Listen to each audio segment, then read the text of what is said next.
नमस्कार, स्वागत है आपका खेत खलिहान में। आपके साथ मैं हूं अंजू सिंह, हाजिर है खेत खलिहान के एक नए एपिसोड और नई जानकारियों के साथ। जैसा कि आप जानते हैं कि खेत खलिहान एक ऐसा कार्यक्रम है जिसके माध्यम से हम आप तक खेती किसानी की तमाम नई जानकारियां पहुंचाते हैं। आज हम विशेष तौर से बात करेंगे गेंदे की खेती के बारे में और इसके बाद आपको बताएंगे जैविक खेती कैसे आप कर सकते हैं, क्या है इसके लाभ। तो चलिए शुरुआत करते हैं आज के खेत खलिहान की। खेत खलिहान में आज हम आपको बताएंगे गेंदे की खेती के बारे में। जी हाँ, फूलों की डिमांड साल भर बनी रहती है। चाहे कोई भी अवसर हो, फूलों की मांग बनी ही रहती है और कोई भी अवसर बिना फूलों के पूरा भी नहीं होता है। यही वजह है कि गेंदे की मांग भी साल भर हमें देखने को मिलती है और इसका फायदा सीधे हमारे किसानों को होता है। अच्छी बात यह भी है कि गेंदे की खेती आप साल भर कर भी सकते हैं। तो आइए जानते हैं गेंदे की खेती से जुड़ी हुई कुछ खास बातें।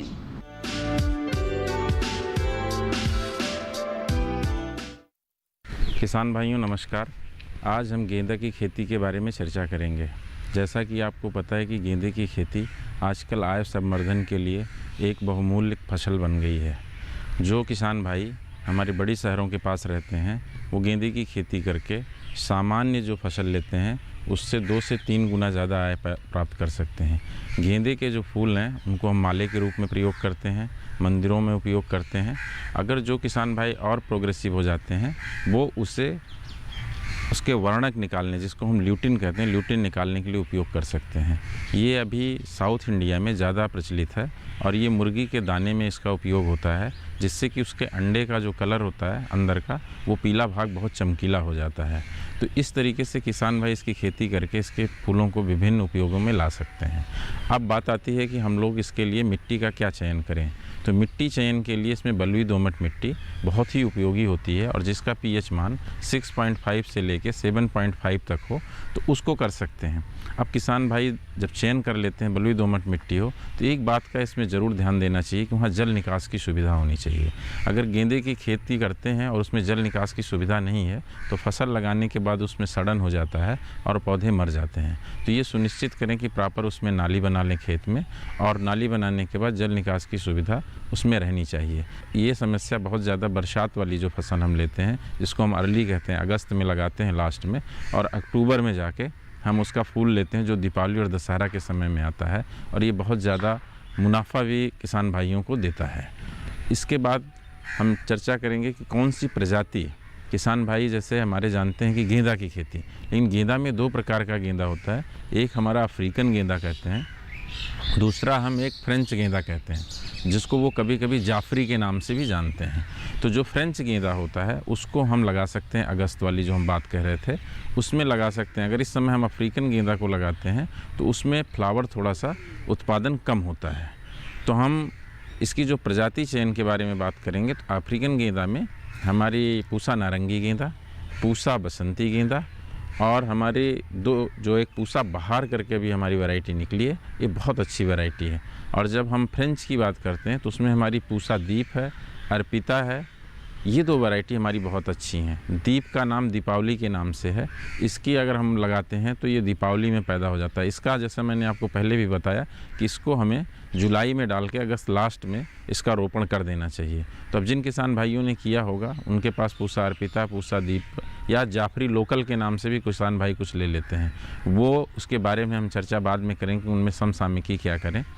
जब प्रजातियों का चयन हो जाता है तो उसके बाद जो सबसे इसमें महत्वपूर्ण बात आती है वो है नर्सरी कैसे तैयार करें। तो आजकल आपने देखा होगा कि नर्सरी 2 प्रकार से तैयार करते हैं। एक तो फील्ड में कर लेते हैं, दूसरा हम बोलते हैं पॉट ट्रेज में करने के लिए।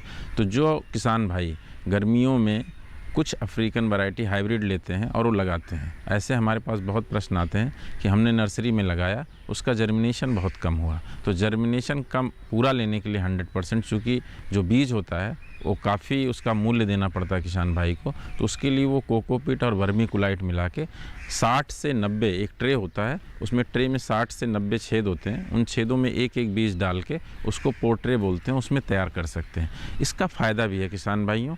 इसमें क्या होता है कि जब आप इसे मैदान में लगाते हैं तो इसमें सर्वाइवल जो होता है वो 100% सर्वाइवल होता है। लेकिन जो आप नर्सरी से अपनी नर्सरी तैयार करके मैदान वाली लाते हैं उसमें जो सर्वाइवल परसेंट होता है वो 80% तक होता है। तो 20% पौधे मर जाते हैं तो उनको दोबारा लगाने की संस्तुति की जाती है। अब बात आती है कि मैदान वाली नर्सरी कैसे लगाएं, तो उसमें मैं आपको सामान्यतः चूँकि आप लोग करते रहते हैं उसमें 12 से 15 सेंटीमीटर ऊंचा होना चाहिए और 1 मीटर से ज़्यादा चौड़ा नहीं होना चाहिए, क्योंकि आपके दोनों हाथ इस तरीके से हाथ आप करते हैं तो पूरा उसमें हम जो क्रियाएं होती हैं, बीड निकालना, उसमें खाद डालना, निराई गुड़ाई करना, वो आप कर सकते हैं। इसमें डालने के बाद आप जब इतना ऊंचा बना लेते हैं तो उसमें पानी नहीं लगता, जिससे कि डैम्पिंग ऑफ बीमारी नहीं लगती है। अब जो इसके बाद का चरण आता है कि जब आपने नर्सरी तैयार लगा लिया तो क्या उचित समय होता है नर्सरी से मैदान में लगाने का, मतलब फील्ड में लगाने का।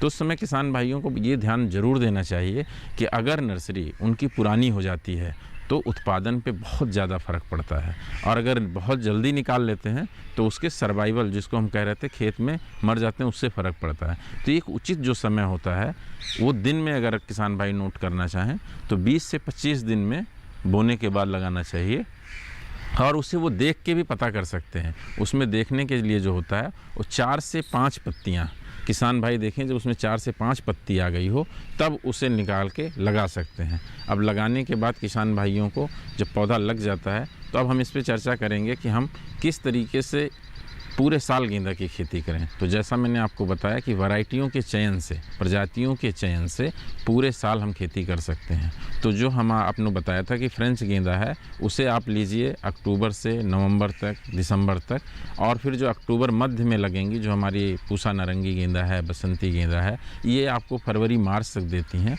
और फरवरी में जो बुआई करके हम बाद में मार्च के लास्ट में लगाते हैं, जो कि कलकत्ता लोकल के नाम से आता है। अभी सरकारी संस्थानों से इसकी संस्तुति नहीं हो पाई है, कई जगह पे इसका काम चल रहा है, लेकिन कलकत्ता लोकल के नाम से किसान भाई लगाते हैं। उसको वो कोशिश करें कि मार्च लास्ट तक उसको लगा दें, और फिर वो उन्हें जून में देती है, जो कि उस समय शादियों का त्यौहार होता है, और उससे किसान भाई ज़्यादा आमदनी प्राप्त कर सकते हैं। अब लगाने के बाद जो गेंदे में बहुत ज़्यादा ज़रूरी है, जिसको किसान भाई अगर ध्यान नहीं देते हैं, इसको बोलते हैं पिंचिंग। पिंचिंग का मतलब होता है ऊपर से जो 2 पत्तियों को तोड़ना। तो लगाने के 20 से 25 दिन बाद इसकी तुड़ाई ज़रूर कर दें। अगर नहीं तुड़ाई करते हैं तो जो इसमें कलिका, प्रथम कलिका होती है, वो फूल में परिवर्तित हो जाती है, और ज़्यादा से ज़्यादा इसमें 10 फूल आ पाते हैं, 15 फूल आ पाते हैं। तो किसान भाइयों को चाहिए कि इसको 20-25 दिन पे जब तोड़ देते हैं तो एक झाड़ी नुमा पौधा बन जाता है। और हम लोग जो संस्तुति करते हैं, अगर सिंगल पिंचिंग से डबल पिंचिंग भी कर सकते हैं। डबल पिंचिंग करने से उनको क्या होगा कि फूल जिस समय चाहते हैं उस समय भी ले सकते हैं, उसे रेगुलेट कर सकते हैं। और जब ये झाड़ी नुमा हो जाता है तो इस पर 100-150 फूल तक इसके पौधों पे आ जाते हैं। तो आपने देखा कि जो 20 फूल था वो पहुंच गया 100 से 150 फूल तक। तो ये बहुत ही इम्पॉर्टेंट प्रक्रिया है जो कि करनी चाहिए, महत्वपूर्ण है। जो किसान भाई अगर इसे डिले कर देते हैं तो पौधे में जो झाड़ी नुमा बनने की शक्ति है वो कमज़ोर हो जाती है। तो झाड़ी नुमा इसे ज़रूर बनाएं। और गेंदे की फसल में जैसा कि आपको पता है कि गेंदे की फसल में ज़्यादा इसमें रोग और बीमारी नहीं आती है। अगर रोग और बीमारी की बात करते हैं तो इसमें ज़्यादा से ज़्यादा जो अगर अर्ली क्रॉप लेते हैं तो इसमें जैसिड्स आ जाता है और एफिड्स आ जाते हैं। कभी कभी देखा गया कि माइट्स की भी संभावना जो हमारी जुलाई अगस्त वाली क्रॉप है उसमें आती है, सर्दियों वाले में नहीं आता है। तो किसान भाई उसके लिए कोई भी सिस्टमिक जो हमारा इंसेक्टिसाइड है, जैसे थायोमेक्थासोम है, 0.5 ग्राम के हिसाब से स्प्रे कर सकते हैं। जो सकिंग टाइप जो हमारे कीड़े होते हैं, जो जूस चूसते हैं, उनके लिए बहुत अच्छा है। और दूसरा इसमें जो हम अगर कभी बीमारी की बात आती है तो ऐसे आती नहीं है, लेकिन अगर अल्टरनेरिया इसका एक है वो आ जाता है, काले धब्बे से पड़ते हैं, वो किसान भाई उसको देख लें तो उसमें डाइथेनम 45, बाविस्टीन या कार्बेंडाजिम, इनको वो 2 ग्राम 1 लीटर पानी में डाल के उसका स्प्रे कर सकते हैं। और कोशिश करें कि अच्छी अगर फसल लगाते हैं, वायु संचार इसमें अच्छा होता है और बढ़िया दूरी अच्छी रखते हैं 30 से 40 सेंटीमीटर के बीच में, तो इसमें बीमारी बहुत कम आती है। जब बहुत सघन हो जाता है तो बीमारियों की संख्या इसमें ज़्यादा बढ़ने की संभावना होती है। अगर अच्छी फसल लेते हैं तो 200 से 250 कुंटल फूल इनको प्राप्त हो जाता है उससे, और वो इससे इनकी जो आमदनी होती है वो 1 लाख से 1.5 लाख तक प्राप्त कर सकते हैं, जो सामान्य क्रॉप में 30 से 40 हज़ार तक प्राप्त करते हैं।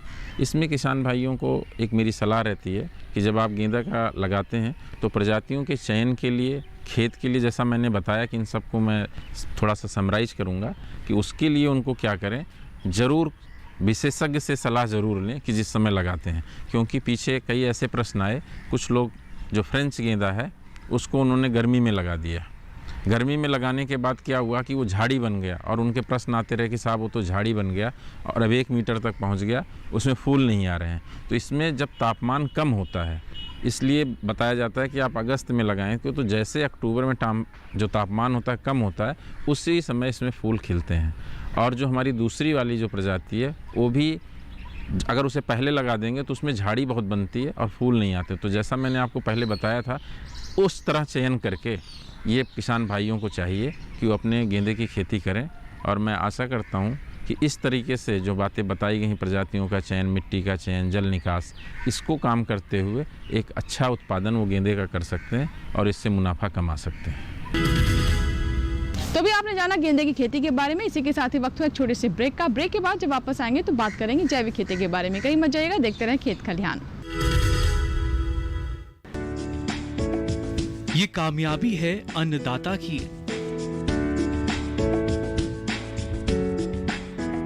ये कहानी है खेत और खलिहानों की। कैसे करें अपने पशुओं की देखभाल, जानिए गांव-गांव के किसानों का हाल। देखिए गांव किसान, सोमवार से शुक्रवार दोपहर 12 बजे सिर्फ डीडी किसान पर। बीमारियों से कैसे बचेगी फसल, मवेशियों की मुश्किलों का क्या है हल, कहां से लाएं बीज, कितनी लगेगी खाद, किसानों के हर फोन का विशेषज्ञ देंगे जवाब। देखिए हेलो किसान लाइव सोमवार से शुक्रवार शाम 6 बजे। जानकारी जो किसानों के लिए हो लाभकारी, समस्याओं पर पड़ेगा समाधान भारी, कृषि की हर बात का ख्याल, कब कैसे की जाए बेहतर देखभाल। जानिए विशेषज्ञों के साथ, देखिए खेत खलिहान सोमवार से शुक्रवार सुबह 7 बजे डीडी किसान पर। ब्रेक के बाद खेत खलिहान में एक बार फिर आपका स्वागत है। अब हम बात करेंगे जैविक खेती के बारे में। जैविक खेती आज के दौर की मांग है, क्योंकि विश्व भर में जलवायु परिवर्तन पर विश्व मंथन चल रहा है और ऐसे में जैविक खेती एक ऐसा तरीका है जिससे न सिर्फ मृदा का स्वास्थ्य बेहतर रहता है बल्कि पर्यावरण के भी अनुकूल है। इससे हमारे किसानों को भी अच्छा खासा फायदा होता है, क्योंकि हमारे जो आज के दौर के ग्राहक है वो भी ऐसे ही चीजें चाहते हैं जो कि स्वास्थ्य के लिए अनुकूल हो। तो आइए जानते हैं कैसे हमारे किसान जैविक खेती कर सकते हैं। इससे जुड़े मुख्य बिंदु कौन कौन से हैं इस रिपोर्ट में।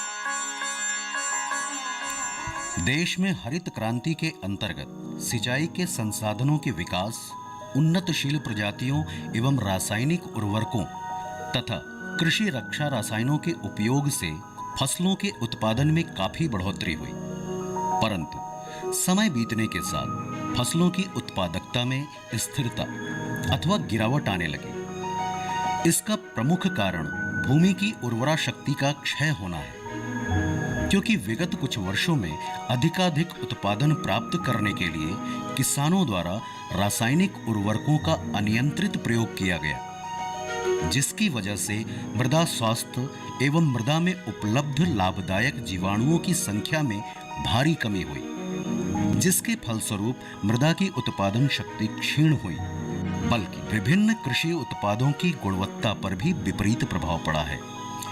यह समस्या सब्जियों में और भी गंभीर है, क्योंकि इनमें अन्य फसलों की तुलना में रासायनिक उर्वरकों तथा कृषि रक्षा रसायनों के अधिक प्रयोग से वातावरणीय प्रदूषण की समस्या भी बढ़ती जा रही है। इन परिस्थितियों में सब्जियों की जैविक खेती अपनाकर न केवल गिरते हुए मृदा स्वास्थ्य एवं वातावरणीय प्रदूषण की समस्या को कम किया जा सकता है, बल्कि मनुष्य की पोषण सुरक्षा भी सुनिश्चित की जा सकती है। जैविक खेती से तात्पर्य है अपनी खेती, अपना खाद, अपना बीज, अपना स्वाद, तभी रहेगा उत्तम स्वास्थ्य। आजकल जो सब्जियों में तरह तरह के विभिन्न रसायनों का छिड़काव हो रहा है, इसका और कोई कारण नहीं बल्कि बढ़ता हुआ शहरीकरण, बढ़ती हुई जनसंख्या, इन तमाम परिस्थितियों के कारण जो लोगों में ज़्यादा पैदा करने की होड़ बनी हुई है, इसके लिए तरह तरह के रसायनों का छिड़काव किया जा रहा है। और ऐसे में हम देखते हैं कि इसका किसान भाई कोई भी इसका जो भी नियम है उसको अपने अमल में नहीं ले आते। ये कहा जाता है, हमेशा कहा जाता है कि जब भी कोई रसायनों का छिड़काव किया जाए तो उसकी प्रतीक्षा अवधि का ध्यान दिया जाए। लेकिन हमारे किसान भाई आज दवा छिड़कते हैं और दूसरे तीसरे दिन ही तोड़ के बाज़ार में बेच देते हैं, जिससे देखने में आ रहा है कि उसका जो अंश सब्जियों के साथ साथ हमारे शरीर में आ रही है और हम तमाम तरह की बीमारियों से ग्रसित हो रहे हैं। ऐसे में आज इस चीज़ की आवश्यकता है कि हम विषमुक्त सब्जी पैदा करें या अन्न पैदा करें, जिससे कि हमारे शरीर में इनका कोई अवशेष न जाए और हम स्वस्थ रहें। जैविक खेती फसल उत्पादन की वह पद्धति है जिसमें रासायनिक उत्पादों जैसे रासायनिक उर्वरक, कीटनाशक, फफूंदनाशी, कवकनाशी, खरपतवारनाशी का प्रयोग ना करके जैविक पदार्थों जैसे जैविक खाद, जैव उर्वरक, हरी खाद, जैविक कीटनाशक एवं फसल चक्र आदि का प्रयोग किया जाता है। जैविक खेती का मुख्य उद्देश्य मृदा, पौधों, पशुओं तथा मनुष्यों के स्वास्थ्य को ध्यान में रखते हुए फसलों की उत्पादकता को बढ़ाना होता है। हमारे संस्थान ने जैविक नियंत्रण के लिए काफ़ी अच्छा शोध किया है और काफ़ी अच्छे उन्होंने कंपोनेंट भी आइडेंटिफाई किए हैं जो कि उगाए जाते हैं, जो कि लगाए जाते हैं। और ख़ास करके ये देखा जाए तो चूँकि जैविक नियंत्रण में कई विधियां हैं जिसमें कि हम कम से कम रासायनिक की मात्रा, रसायन संश्लेषित रसायनों का कम प्रयोग करें और नहीं के बराबर, चूँकि ऑर्गेनिक फार्मिंग की बात होती है तो इसमें नहीं रासायनिक रसायनों का उपयोग नहीं किया जाता है। और दूसरी चीज़ ये है कि वानस्पति स्रोतों से जो हैं, खास करके इसमें नीमगिरी का उपयोग हम लोग करते हैं, जैसे 4% नीमगिरी का छिड़काव हम करते हैं। और इसके साथ साथ एक और है ट्राइकोकार्ड जिसको बोलते हैं, ट्राइकोग्रामा। तो ट्राइकोग्रामा का उपयोग करते हैं, ये खास करके अंडा परजीवी है। इसमें जितने भी कीड़े हैं जो लेपिडोप्टेरन कुल के जितने भी कीड़े हैं जो खा के या बोर करके जो फल को नुकसान करते हैं, तो इनके अंडे में परजीवी अपना अंडा दे देता है। इसका रिकमेंडेशन है 50,000 परजीवी ये जो अंडा है परजीवी अंडा, इसको हम 5 बार, कम से कम 5 बार 7 दिन के अंतराल पर हम लोग रिलीज़ करते हैं, जिसको हम लोग इनाकुलेटिव रिलीज, मतलब इसको चूँकि इस्टेब्लिश करने के लिए खेत में 5 बार इसको 7 दिन के अंतराल पर देते हैं। जिससे BT, बैसिलस thuringiensis आधारित जो बायोपेस्टिसाइड्स हैं, इसका भी करीब 2 ग्राम प्रति लीटर पानी के हिसाब से करते हैं। तो BT मतलब ये बैक्टीरिया जनित बायोपेस्टिसाइड्स है, इसका 2 ग्राम प्रति लीटर पानी के हिसाब से करेंगे तो जितने ये खाने वाले, चाहे फल में जो बोर करने वाले हैं, इनका भी ये कंट्रोल करते हैं। इसके अलावा जैसे गोभी में है तो BT आधारित है, तो जैसे आपका पुल्टेला डायमंड बैक माता हीरक पृष्ठ कीट है, तो इसको भी BT के सहारे हम भली भांति इसको कंट्रोल कर सकते हैं। सब्जियों के अपशिष्ट पदार्थों का सब्जी तुड़ाई के बाद उपयोग योग्य भाग को छोड़कर बचे हुए भाग का समुचित व्यवस्था न होने से वायु प्रदूषण के साथ साथ जल प्रदूषण की भी समस्या बढ़ती है, जिससे वायुमंडल का तापमान भी बढ़ता है। ऐसे में भारतीय सब्जी अनुसंधान संस्थान द्वारा कंपोस्ट खाद बनाने की कई विधियों का प्रयोग किया जा रहा है, ताकि सब्जी कृषक अपने अनुरूप विधि का चयन करके उसे अपना सके। जैविक खादों में वर्मी कंपोस्ट का प्रमुख स्थान है। वर्मी कंपोस्ट केचुआ से तैयार होने वाली उत्तम जैविक खाद है। केचुए द्वारा सब्जी अपशिष्ट को अपने भोजन के रूप में ग्रहण कर आहार नाल द्वार से होता हुआ जब वह मल द्वार से उत्सर्जित होता है तो वर्मी कंपोस्ट कहलाता है, जो पौधों के लिए आवश्यक अनेकों तत्वों से परिपूर्ण होता है। वर्मी कंपोस्ट बनाने के लिए उपयुक्त प्रजातियों में मुख्य रूप से इसेनिया फोटिडा तथा यूड्रिल्स यूजीनी है, जिन्हें केचुए की लाल प्रजाति भी कहते हैं। भारतीय सब्जी अनुसंधान संस्थान में कई विधियां अपनाई जा रही हैं। जिनमें से एक है चक्रीय विधि, जिसे संस्थान के वैज्ञानिकों द्वारा विकसित किया गया है। चक्रीय विधि बनाई हुई है आपस में चौकोर करके, ताकि उसमें से एक में जैसे ही केचुआ तैयार हो जाते हैं ये खाद, और उसमें छिद्र होते हैं, और छिद्र के द्वारा केचुआ तुरंत जो है बगल वाले जो हमारे स्ट्रक्चर हैं उसमें चला आता है और उसमें खाना शुरू कर देता है। जैसे उसमें भी तैयार हो जाता है, उसके बगल वाले, फिर उसके बगल वाले, और इस तरह से 4 का एक चक्र चलता रहता है और हमारी खाद तैयार होती रहती है। इसका लाभ ये है कि हमें अपने द्वारा जो है केचुओं को बार बार डालना नहीं पड़ता है। खाने के लिए जैसे ही खाद तैयार हो जाती है, केचुए अपने आप बगल वाले जो है तैयार गड्ढे में चले जाते हैं और उसमें कार्य करने लगते हैं। इस विधि में जगह की उपलब्धता एवं प्राप्त होने वाले अपशिष्ट को ध्यान में रखते हुए 1x1 से 4x4 वर्ग मीटर का एक वर्गाकार लगभग 1 मीटर ऊंचा टैंक बनाया जाता है और इसके बीचों बीच 2 दीवार इस प्रकार बनाते हैं कि वह 4 वर्गाकार भाग में बट जाए। दीवार बनाते समय इस बात का भी ध्यान रखना चाहिए कि एक वर्गाकार टैंक से दूसरे में केचुओं को जाने के लिए पर्याप्त स्थान खुला रहे। इस चक्रीय विधि में गड्ढे की भराई के लिए पहले 1 नंबर गड्ढे को भरते हैं, फिर दूसरे को, तीसरे को, फिर चौथे को भरते हैं।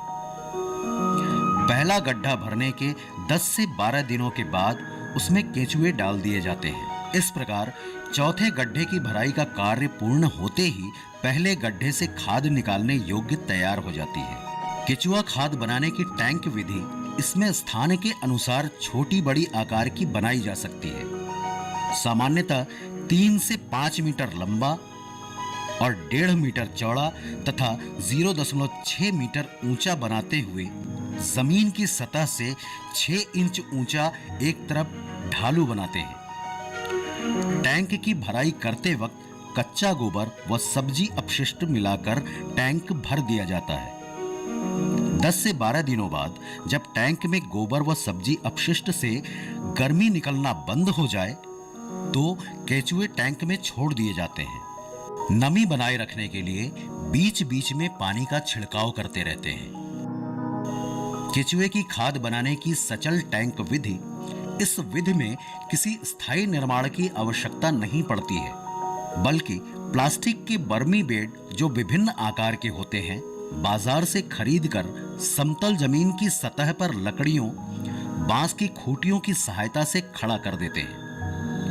टैंक भराई करने के लिए ठंडा परंतु ताजा गोबर व अपशिष्ट को 2:1 के अनुपात में मिलाकर तैयार वर्मी बेड में भर दिया जाता है। इसमें नमी बनाए रखने के लिए फुहारे की सहायता से हल्की सिंचाई करते रहना चाहिए। लगभग 10 दिनों बाद केचुए छोड़ दिए जाते हैं, जिससे लगभग 3 से 4 महीने में खाद बनकर तैयार हो जाती है। वर्मी वाश, जैसा कि शब्द से स्पष्ट है, केचुए के शरीर का धुला हुआ पदार्थ जिनमें विभिन्न प्रकार के तत्व पाए जाते हैं, जिसका पर्णीय छिड़काव पौधों पर करने से उनका विकास तथा फलों की गुणवत्ता दोनों अच्छी होती है। जैविक खाद व जैविक खेती जैव विविधता संरक्षण और पर्यावरण संरक्षण में अहम भूमिका निभाता है। यह पारिस्थितिकी तंत्र की जटिल श्रृंखला में संतुलन बनाने का काम करता है। मृदा स्वास्थ्य को बेहतर बनाने में भी अपना योगदान देता है। नतीजतन फसलों की पैदावार में इजाफा होता है, खेती की लागत गिरती है और किसानों की आमदनी में वृद्धि होती है। इसका एक बड़ा कारण यह भी है कि स्वास्थ्य और पर्यावरण के प्रति जागरूक लोगों में जैविक उत्पादों का अच्छा बाजार उपलब्ध है। तो अभी आपने जाना जैविक खेती के बारे में, जिसे हमारी सरकार भी काफ़ी प्रोत्साहन दे रही है ताकि हमारे किसान ज़्यादा से ज़्यादा इससे जुड़े। कार्यक्रम की शुरुआत में हमने आपको जानकारी दी गेंदे की खेती के बारे में। आशा करते हैं सभी जानकारी आपने बहुत ध्यान से सुनी होंगी और ज़रूर इसका लाभ उठाएंगे। इसी के साथ ही आज के खेत खलिहान में फिलहाल इतना ही। नए अंक में नई जानकारियों के साथ फिर होगी आपसे मुलाकात। तब तक के लिए नमस्कार।